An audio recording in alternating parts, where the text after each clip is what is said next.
lot of talk about this Ruby Princess ship and what on earth was happening at the time. Joining me live now is Paul Garrett, the Assistant Secretary of the Maritime Union of Australia. Paul, you say you have new details about what happened with the Ruby Princess, on how on earth this process unfolded. Yeah, good morning, Tom. It's clear the government lied.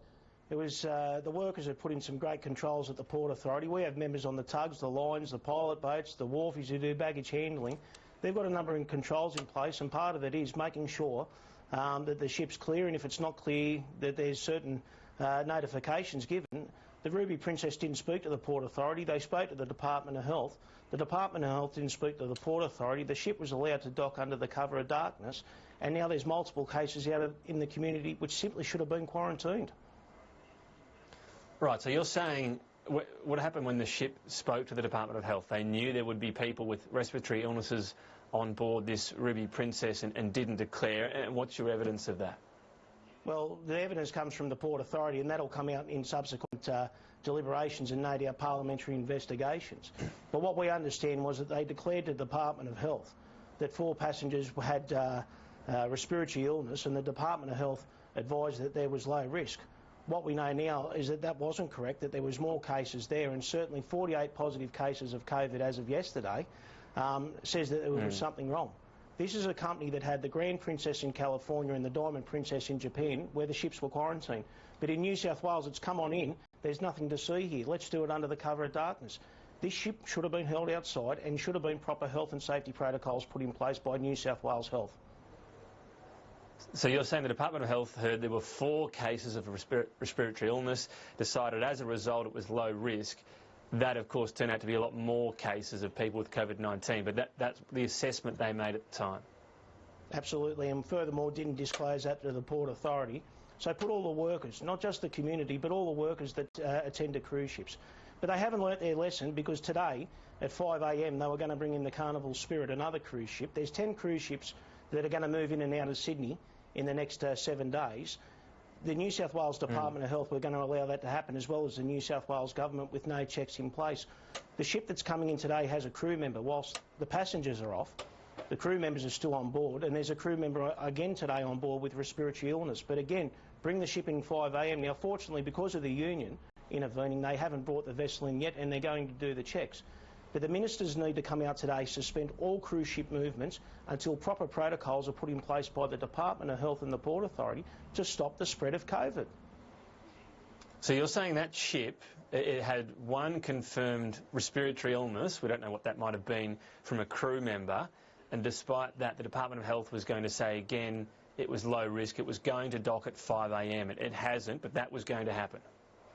Absolutely, and it's only because of the intervention of the Maritime Union, and we're challenging the government departments that hasn't happened. Now, that ship's booked before I come on air for 12:30. That's gone back several times to 12:30 today, and they're awaiting the tests.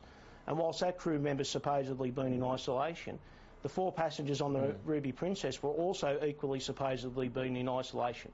We don't think the system's correct, and we think government needs to get on board these ships and check them before they come in, not just rely on self-declaration and everyone saying everything's okay, because that's the standard that the New South Wales Government applied to the Ruby Princess.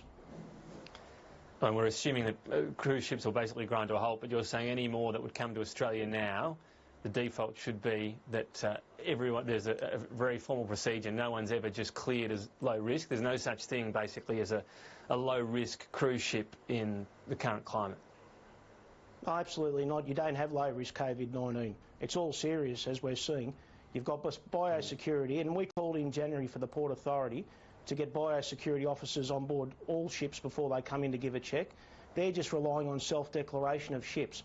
Now, that's the standard the New South Wales Government's accepted, and this is an absolute disgrace, not just on a state level, but a national and international level. And Carnival Cruises and the New South Wales Government need to be held to account for not dealing with this in the serious nature that it is. There's some strong claims you're putting in terms of the ship owners, but also the Department of Health. You say this will come out, but what proof do you have? Is it something you've personally seen in terms of, for example, email communication? What's going to emerge here? Look, members of the union, I've seen a number of bits of communication, and at the moment everyone's moving at a rate of knots just to try and address the issues on a daily basis. There'll be a time for a forensic debrief on all this and what happened and who said what. But at the end of the day, we're in a national crisis. An international health pandemic is underway.